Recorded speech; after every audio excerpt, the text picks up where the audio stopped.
de que o que acabei de dizer foi de fato perfeitamente documentado pelo pessoal da vigilância que há 40 anos vem submetendo toda esta cidade a um competente serviço de escuta. Talvez eu tenha falado um monte de bobagens. Talvez Ipek Hanin, em sua decisão de evitar empanar sua felicidade em Frankfurt, consiga convencê-lo de que tudo isso é mentira. Seu coração é mole demais e talvez não seja forte o bastante para aceitar o que estou lhe dizendo, mas permita-me que lhe tire todas as dúvidas que por acaso ainda tenha quanto à verdade do que lhe digo. Se me permite, vou ler alguns trechos de algumas conversas telefônicas. Enquanto eu estiver lendo, por favor, tenha em mente o esforço que se fez nessa prolongada operação de escuta de longa duração e o tempo que as pobres secretárias devem ter levado para datilografar a transcrição. Meu amor, meu querido, os dias que passo sem você é quase como se morresse. Isso, por exemplo, foi o que Ipek Hanin disse num quente dia de verão 4 anos atrás, 16 de agosto para ser exato, e com certeza referia-se a uma das primeiras vezes em que se separaram. 2 meses depois, quando Azul estava em Kars, para falar numa conferência sobre o Islã e a vida privada das mulheres, ele lhe telefonou de mercearias e casas de chá de toda a cidade, num total de 8 vezes. Não falaram senão do quanto se amavam. 2 meses depois, quando Ipek Hanin ainda pensava em fugir com ele, ela disse: todo mundo tem apenas um verdadeiro amor e você é o amor de minha vida.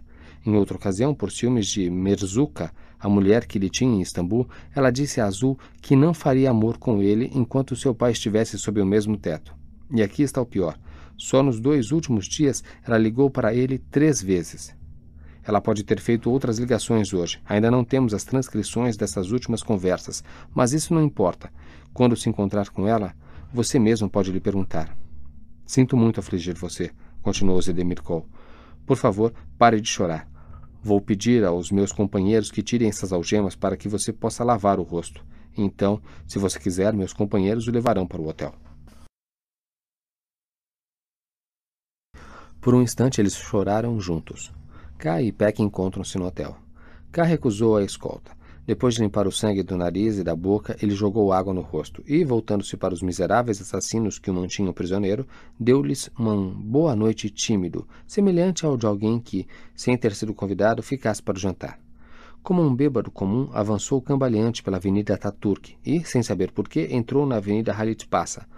E foi quando passou pela lojinha em que, em suas primeiras andanças pela cidade,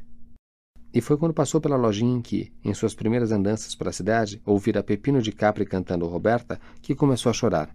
Foi ali também que ele tinha tomado com o esguio e gentil aldeão que fora seu companheiro de viagem 3 dias antes, no percurso de Erzurum a Kars, e que se mostrara tão cortês e compreensivo quando K caiu no sono e descansou a cabeça em seu ombro. Parecia que toda a cidade de Kars estava em casa assistindo a Mariana. Mais adiante, porém, ele cruzou com o advogado Muzafer Bey e, um pouco depois, ao entrar na Avenida Kazim Karabekir, com o gerente da empresa de ônibus e seu amigo idoso, que ele tinha conhecido em sua visita à sua excelência o sheik Saadetin. Pela forma como eles o olharam, K percebeu que ainda trazia lágrimas nos olhos. Durante todo o tempo em que andava para cima e para baixo naquelas ruas, passando por vitrines cobertas de gelo, casas de chá lotadas, lojas de artigos fotográficos que exibiam fotos de Kars em épocas mais douradas, lâmpadas de postes tremeluzentes, os grandes queijos redondos nas mercearias, ele não tinha dúvidas. Ainda que não os tivesse visto na esquina da Avenida Kazim Karabekir, com a Karadag, de que suas sombras à paisana o acompanhavam. Antes de entrar no hotel, ele parou para garantir aos guarda-costas que tudo estava em ordem e fez o possível para subir ao seu quarto sem ser notado. Lá chegando, jogou-se na cama imediatamente e sucumbiu ao desespero. Quando conseguiu se acalmar, pôs-se a esperar, e os 2 minutos que se passaram antes que batessem a porta lhe pareceram mais longos que todos os momentos de espera que, em criança, passara na cama ouvindo sons que vinham das ruas. Era Ipek, ela ouvira do rapaz da recepção que lhe devia ter acontecido alguma coisa estranha a K. Bey, e por isso veio imediatamente. Ao ver o rosto de K, ela prendeu a respiração e ficou em silêncio. Os dois ficaram calados por algum tempo. Fiquei sabendo de sua relação com Azul, disse finalmente K num sussurro. Foi ele mesmo quem contou? K apagou a luz. Zedemir Kol e seus comparsas me sequestraram, disse ainda sussurrando. Há 4 anos que eles escutam suas conversas telefônicas. Deitou-se novamente chorando em silêncio. Eu quero morrer, disse ele. Quando Ipek estendeu a mão para afagar os seus cabelos, ele chorou ainda mais. Apesar da dor que estavam sentindo, os dois se descontraíram. Como as pessoas fazem quando percebem ter perdido as chances de felicidade. Ipek estendeu-se na cama e o abraçou. Por um instante, eles choraram juntos e isso os aproximou. Enquanto estavam deitados na cama no escuro, Ipek contou sua história. Ela disse que tudo fora culpa de Muhtar. Seu marido não apenas convidara Azul para ficar em sua casa, mas também queria que seu herói islamita visse que maravilhosa esposa ele tinha. Naquela época, Muhtar a estava tratando muito mal e censurando-a por eles não terem filhos. E como K não ignorava, Azul tinha perfeito domínio das palavras e sabia muito bem como virar a cabeça de uma mulher infeliz. Tão logo ela cedeu, viu-se ansiosa por evitar uma tragédia. Sua maior preocupação era esconder tudo de Muhtar. Ela ainda se preocupava com ele e não queria magoá-lo, mas quando aquela história começou a ficar mais séria, sua principal preocupação foi arranjar uma forma de se livrar daquilo. No começo, o que tornava Azul tão atraente era sua superioridade em relação a Muhtar. Muhtar fazia papel de bobo quando falava de política sem entender nada do assunto, de modo que ela se sentia envergonhada. E mesmo depois que ela e Azul começaram a ter um caso, o pobre Muhtar continuava a elogiá-lo, sempre convidando-o a visitar Kars mais vezes e sempre admoestando Ipek por não tratá-lo com mais hospitalidade e tolerância. Mesmo quando ela se mudou para a nova casa para morar com Kadif, Muhtar não desconfiou nem um pouco. Se Zed Mirkol e seus comparsas não o advertissem, ele nunca haveria de saber. A esperta Kadif, de sua parte, percebeu tudo ao final do primeiro dia que passou na cidade. Sua única motivação real para juntar-se às jovens que usavam o manto era o desejo de aproximar-se mais de Azul. Ipek, que desde criança tivera de conviver com o ciúme de Kadif, não deixou de notar o interesse da irmã por Azul, e seu amor por ele só esfriou quando percebeu que o volúvel Azul correspondia à afeição de Kadif. E Ipek viu naquilo uma oportunidade de livrar-se de Azul. Se Kadif se envolvesse com ele, Ipek ficaria livre, e quando seu pai também se mudou para Kars, ela conseguiu manter à distância o amante infiel. O relato, na verdade, reduzir o caso com Azul a um erro já enterrado no passado, e K certamente aceitaria a história, não tivesse ela sucumbido a um impulso infantil, deixando escapar o comentário. A verdade é que Azul não ama Kadif. É a mim que ele ama. Não era bem aquilo que K queria ouvir. Por isso lhe perguntou o que ela pensava agora daquele homem nojento. Recusando-se a entrar naquele assunto, ela insistiu que aquilo era coisa do passado e seu único desejo agora era ir para Frankfurt com K. Foi então que K falou da última informação de Zed Mirkol, de que Ipek falara com Azul pelo telefone nos últimos 2 dias. Ipek insistiu que não houve conversa nenhuma, e de qualquer modo, Azul era esperto demais para fazer uma ligação que poderia dar aos seus perseguidores uma pista de seu paradeiro. Nós nunca seremos felizes, disse K. Não, nós vamos para Frankfurt e vamos ser felizes sim, disse Ipek abraçando-o. Segundo Ipek, K acreditou nela por um instante, e então as lágrimas lhe voltaram aos olhos. Ela apertou-o contra si com muita força e eles choraram novamente. Como K escreveria mais tarde, foi naquele momento em que os dois estavam abraçados e aos prantos que Ipek descobriu o seguinte: viver na indecisão, suspensa entre o fracasso e uma nova vida, propiciava tanto prazer como dor. A facilidade com que podiam se abraçar e chorar fazia que ele a amasse ainda mais, mas mesmo no amargo contentamento daquele abraço lacrimoso, uma parte dele já estava calculando seu próximo movimento e se mantinha alerta aos sons que vinham da rua. Eram quase 6 horas. A edição do dia seguinte da Gazeta da cidade fronteiriça estava pronta para ser distribuída. Os limpa-neves trabalhavam a todo vapor para desobstruir a estrada para Sarikamis. Depois de exercer o seu fascínio e de fazer Kadif entrar no caminhão do exército, Funda Esser estava no Teatro Nacional ensaiando a peça com Kadif e Sunay. Passou-se meia hora antes de K decidir-se a contar a Ipek sobre o bilhete que trazia de Azul para Kadif. Durante todo o tempo que ficaram abraçados, chorando, eles por pouco não fizeram amor, mas o medo, a indecisão e o ciúme fizeram que ele se contivesse. Em vez disso, K perguntou a Ipek sobre a última vez em que se encontrara com Azul. Ele insistia em acusá-la de falar com ele todos os dias. Dominado pela compulsão, acusou-a também de encontrar-se com ele todos os dias e de ainda ser sua amante. Mais tarde, K haveria de se lembrar de que a princípio Ipek resistia às suas perguntas e acusações, furiosa por ele não acreditar em suas palavras. Em seguida, quando percebeu que a dimensão afetiva da situação importava mais do que as palavras, começou a tratá-lo de forma mais afetuosa. Uma parte dela chegou a se comprazer na dor que as perguntas e acusações de K lhe causavam. Em seus 4 últimos anos de vida, em que se entregara ao remorso e ao desapontamento, K reconheceu que aqueles que se entregam a agressões verbais quase sempre desejam a confirmação de que são amados. Isso foi uma constante nele durante toda a sua vida. Mesmo no momento em que, com a voz embargada, a acusava de gostar de Azul, de amá-lo mais que a ele, K, sua preocupação era não tanto ver o que Ipek lhe responderia, mas o quanto de paciência teria para com ele. Você está apenas querendo me punir por ter tido uma relação com ele, disse Ipek. Você só se interessou por mim porque está tentando esquecê-lo. disse K, olhando-a bem no rosto. Ele viu horrorizado que falara a verdade, mas dessa vez não se descontrolou. O acesso de raiva renovara suas forças. Do lugar em que está escondido, o Azul mandou uma mensagem a Cadife, disse ele. Ele agora diz que Cadife deve manter-se firme e recusar-se a entrar em cena e descobrir a cabeça. Está inflexível quanto a isso. Não vamos dizer isso a Cadife, disse Peck. Por que não? Porque com isso continuaremos a gozar da proteção de Sunai. E é melhor para Cadife também. Quero que haja uma boa distância entre Azul e minha irmã. K disse. Quer dizer então que você deseja separá-los? Pelo olhar de Peck, ele percebeu que ela, ferida em seu amor próprio, parara de tolerar seu acesso de ciúmes. Mas ele não conseguia se conter. Eu rompi com Azul há muito tempo. Ainda sem acreditar no que Peck dizia, K, dessa vez, se conteve e decidiu não dizer o que estava pensando. No instante seguinte, porém, ele se pegou olhando pela janela fixamente e dizendo-lhe exatamente o que estava pensando. Novamente se deixou dominar pela raiva e pelo ciúme, percebendo que aquilo o fazia sofrer ainda mais. Com lágrimas nos olhos, ele esperava a resposta de Peck. Eu estava muito apaixonada por ele, disse Peck, mas agora tudo já passou e acho que já superei isso. Quero ir com você para Frankfurt. O quanto você o amou. Eu quero saber. Muito, disse Peck, e mergulhou num obstinado silêncio. Quero que você me diga o quanto. Embora tivesse perdido a pose, K percebia que Peck estava indecisa. Ela queria dizer a verdade, mas também queria abrandar a dor dele compartilhando-a. Ela queria dar a K a punição merecida, mas ao mesmo tempo entristecia-se em vê-lo sofrer. Eu o amei mais do que a qualquer outra pessoa antes, disse Peck finalmente desviando o olhar. Talvez porque o único homem que você tivera até então tinha sido seu marido, Mutar. Ele lamentou ter dito essas palavras ainda no momento em que o fazia. Não apenas porque elas eram ofensivas, mas também porque ele sabia que Peck iria dar uma resposta ainda mais ofensiva. É verdade, disse ela. Como a maioria das jovens turcas, não tive a oportunidade de conhecer muitos homens. Você com certeza conheceu muitas mulheres independentes na Europa. Não vou indagar sobre elas, mas certamente elas lhe ensinaram que os novos amantes fazem esquecer os antigos. Eu sou turco, disse K. Na maioria das vezes, ser turco é uma desculpa ou um pretexto para praticar o mal. É por isso que vou voltar para Frankfurt, disse K em tom de desatenção. Eu vou com você, e lá seremos felizes.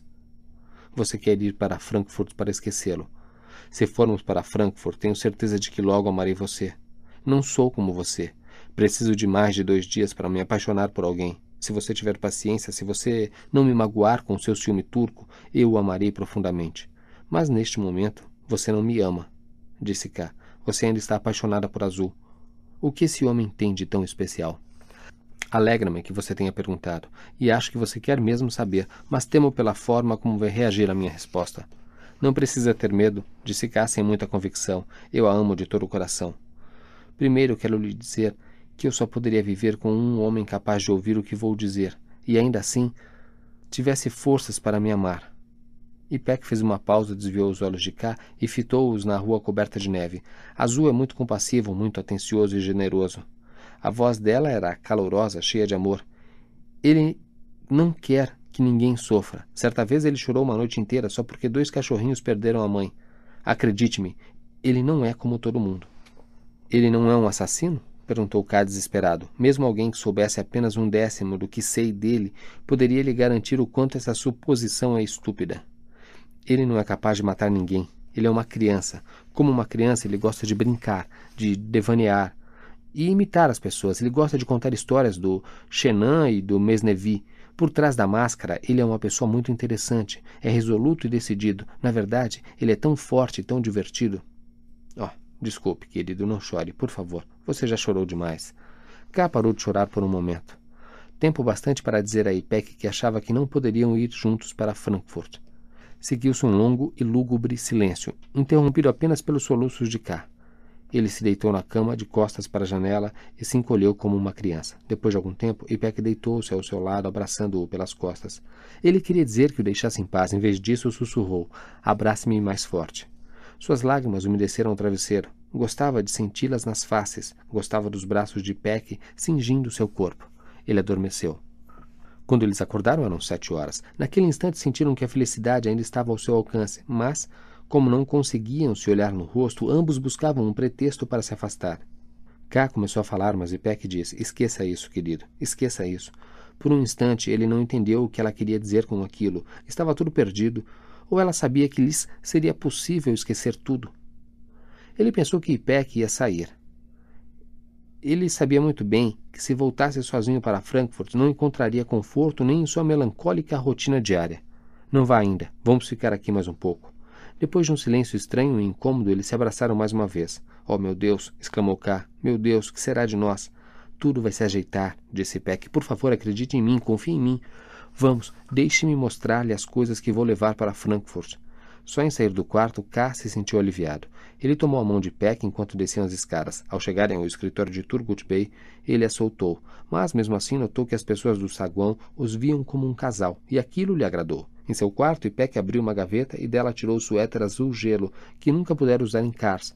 Depois de estendê-lo e tirar as bolinhas de naftalina, pôs-se diante do espelho, segurando-o na altura do peito. Vista-o, disse K.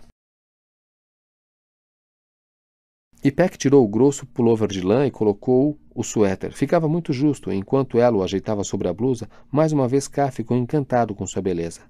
Você vai me amar pelo resto da vida? Perguntou K. Sim. Agora põe o vestido que Mutar só lhe permitia usar em casa. Ipek abriu o guarda-roupa, pegou o vestido de veludo preto do cabide, desdobrou-o com todo cuidado e preparou-se para colocá-lo. Gosto quando você me olha desse jeito, disse ela, quando seus olhares se encontraram no espelho. Ele contemplou suas belas costas, a área delicada logo abaixo da linha dos cabelos e, mais embaixo, a sombra da espinha dorsal e as covinhas formadas nos ombros quando ela pegou os cabelos para posar para ele. Ele se sentia dominado pelo prazer e também pelo ciúme. Sentia-se feliz e muito infeliz. Oh, o que há com o vestido? Disse Turgut Bey, entrando no quarto. Diga-me, onde vai ser o baile? Mas em seu rosto não havia alegria. K interpretou aquilo como ciúmes de pai, o que o fez sentir-se bem. Desde que Kadif saiu para ir ao teatro, os anúncios da televisão se tornaram muito mais agressivos, disse Turgut Bey. Se ela aparecer nessa peça, vai estar cometendo um grande erro. Querido pai, você pode me explicar por que Kadif não deveria descobrir a cabeça?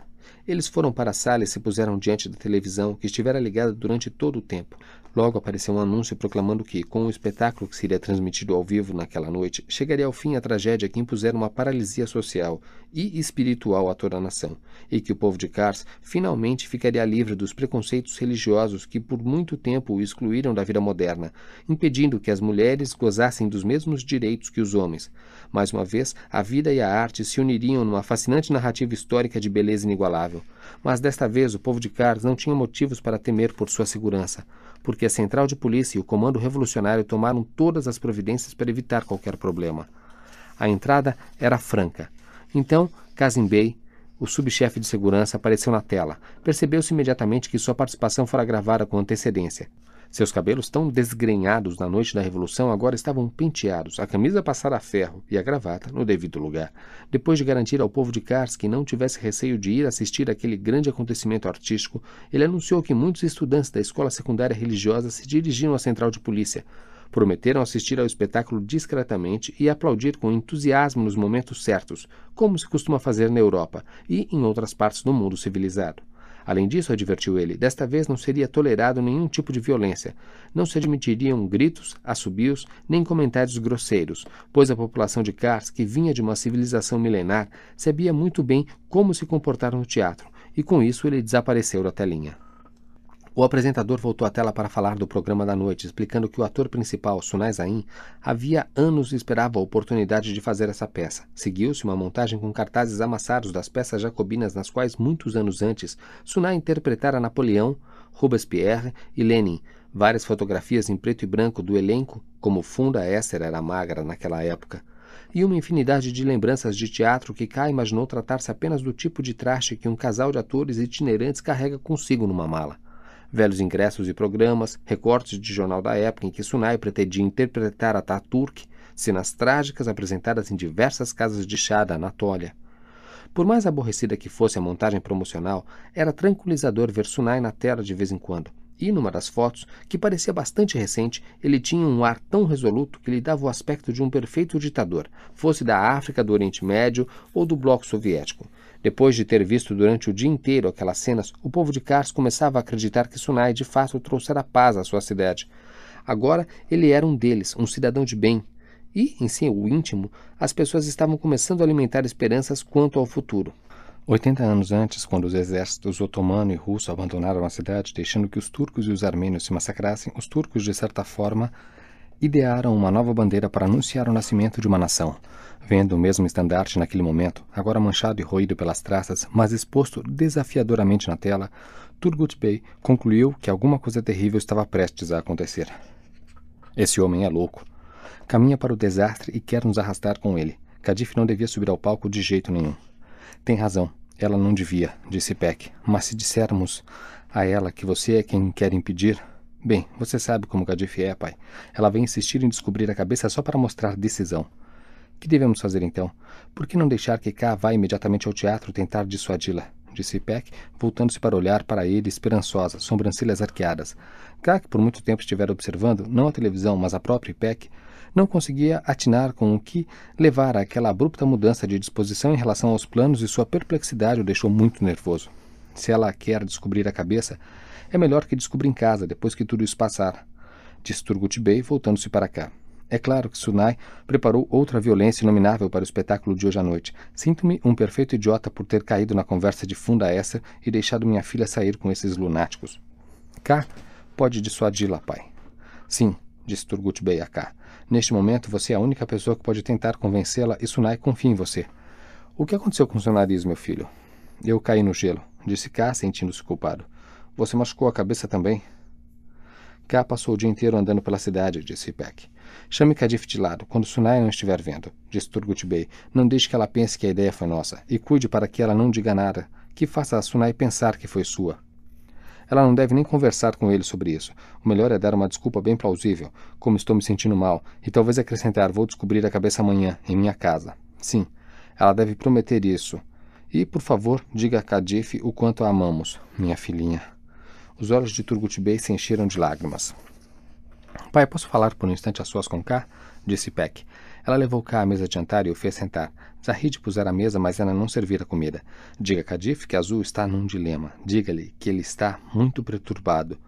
Diga a Kadif que Azul está num dilema. Diga-lhe que ele está muito perturbado. Senão, não a deixaria fazer uma coisa dessas. Primeiro, me diga por que mudou de ideia, disse K. Ah, querido, não há por que ter ciúmes. Por favor, acredite em mim.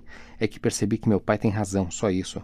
Agora o mais importante é salvar Kadif dessa catástrofe. Não, disse K, escolhendo as palavras com todo cuidado. Alguma coisa a fez mudar de ideia. Não é verdade. Se Kadif quiser descobrir a cabeça, pode fazer isso depois, em casa. Se Kadif não descobrir a cabeça esta noite, disse K cautelosamente, ela nunca o fará diante do pai. Você sabe disso tanto quanto eu. O que você está escondendo de mim, querido? Não há nada disso. Amo muito você. Se você me quiser, vou para Frankfurt com você, e depois de algum tempo que estivermos lá, e você vir o quanto me sinto ligado a você e o quanto o amo, você esquecerá esses poucos dias e me amará e confiará em mim.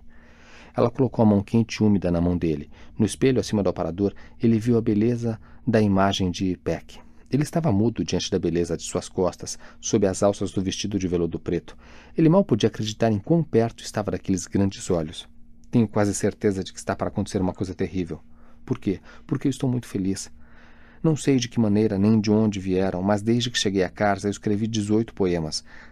Se vier mais um, eu teria escrito um livro inteiro. Ou talvez eu deva dizer que ele se escreveu por si mesmo. Acredito na sua disposição de ir para Frankfurt comigo e antevejo uma felicidade ainda maior diante de nós. Só que me parece perigoso ser tão feliz. Por isso sei que alguma coisa terrível está para acontecer. Que tipo de coisa? Por exemplo, eu saio para ir falar com Kadif e você sai para encontrar-se com Azul. Ah, isso é ridículo, disse Peck. Eu nem ao menos sei onde ele está. Fui espancado desse jeito porque não quis dizer onde ele está. E é melhor você não dizer a ninguém mesmo. Estou falando sério, exclamou Peck franzindo o senho. Logo você vai ver que não tem nada a temer. O que está acontecendo? Pensei que você ia sair para falar com Kadif, disse Turgut Bey. A peça começa dentro de 1h15. Acabaram de anunciar na televisão que as estradas já vão reabrir. Eu não quero ir. Não quero sair do hotel, sussurrou K timidamente. Por favor, entenda que não poderemos sair desta cidade deixando Kadif em dificuldade, disse Peck. Se o fizermos, nós também não seremos felizes. O mínimo que você tem de fazer é ir procurá-la, assim nos sentimos melhor. 1h30 atrás, quando Fazil me trouxe o recado de Azul, disse K, você não queria que eu saísse do hotel, certo? Diga-me, então, que garantia quer de que não sairei do hotel enquanto você estiver no teatro. Mas depressa, estamos nos atrasando, disse Peck. K sorriu. Venha ao meu quarto. Vou prender você lá, e enquanto estiver no quarto, a chave fica comigo. Ótimo, disse Peck animadamente. Ela se levantou. Paizinho, vou ficar uma meia hora em meu quarto. Não se preocupe, porque K vai direto ao teatro conversar com Kadif. Por favor, não se levante. Temos uma coisa a tratar lá em cima primeiro, e estamos com pressa. Sou-lhe muito grato, disse Turgut Bey a K, embora ainda se mostrasse apreensivo. E Peck tomou K pela mão, conduziu-o pelo saguão e subiu as escadas com ele. Kavit nos viu, disse K. O que você acha que ele pensou? Quem se importa? Disse Peck alegremente. O quarto dele ainda estava guardando um ligeiro perfume de sua noite de amor. Vou esperar por você aqui. Tenha cuidado, não vá discutir com Sunai. Quando eu pedir a Kadif que não participe da peça, devo dizer que é porque você e seu pai não querem ou porque Azul não aprova? Porque Azul não quer que ela o faça. Por quê? Perguntou K. Porque Kadif está apaixonada por Azul, é por isso. Você está indo ao teatro para proteger minha irmã do perigo. Você precisa esquecer que tem ciúmes de Azul. Como se eu pudesse. Quando estivermos na Alemanha, vamos ser felizes, disse Peck enlaçando o pescoço de K. Fale-me do cinema ao qual você vai me levar. Há um cinema no Museu do Filme que mostra filmes de arte americanos não dublados nas noites de sábado, disse K. É lá que iremos. No caminho vamos parar num dos restaurantes perto da estação para comer um doner e picles. Quando chegarmos em casa, vamos relaxar em frente da televisão. Depois a gente faz amor. Podemos viver da minha subvenção enquanto exilado político e das leituras desse meu novo livro de poesia, e nenhum dos dois terá mais nada a fazer a não ser isto, fazer amor. E Peck perguntou qual era o título do livro e ele lhe disse. É lindo, disse ela. Agora vá, querido. Se você não for, papai vai ficar tão preocupado que é capaz de ir em seu lugar. Agora já não tenho medo, disse ele, o que era mentira. Mas aconteça o que acontecer, se alguma coisa der errado, estarei esperando por você no primeiro trem que partir da cidade. Isso se eu conseguir sair deste quarto, disse Peck com um sorriso. Você pode ficar nesta janela e ficar me olhando até eu dobrar a esquina? Claro. Temo não tornar a vê-la nunca mais, disse K. Ele fechou a porta, trancou-a e guardou a chave no bolso do casaco. Ele quis ter certeza de que iria se voltar e lançar um último e demorado olhar a Peck na janela. Por isso, ao chegar à rua, adiantou vários passos em relação aos seus guarda-costas. Quando ele se voltou, lá estava ela, com uma estátua à janela do quarto 203 do Hotel Palácio de Neve, ainda com um vestido de veludo negro de noite. Os doces ombros, agora arrepiados por causa do frio, banhada na luz cor de laranja da mesinha de cabeceira. Ela era sua imagem de felicidade, uma imagem que K manteria junto a si nos 4 últimos anos que lhe restaram de vida. Ele nunca... Deve ser duro ser agente duplo. Capítulo que ficou pela metade. As ruas que K tomou para ir ao Teatro Nacional estavam praticamente desertas.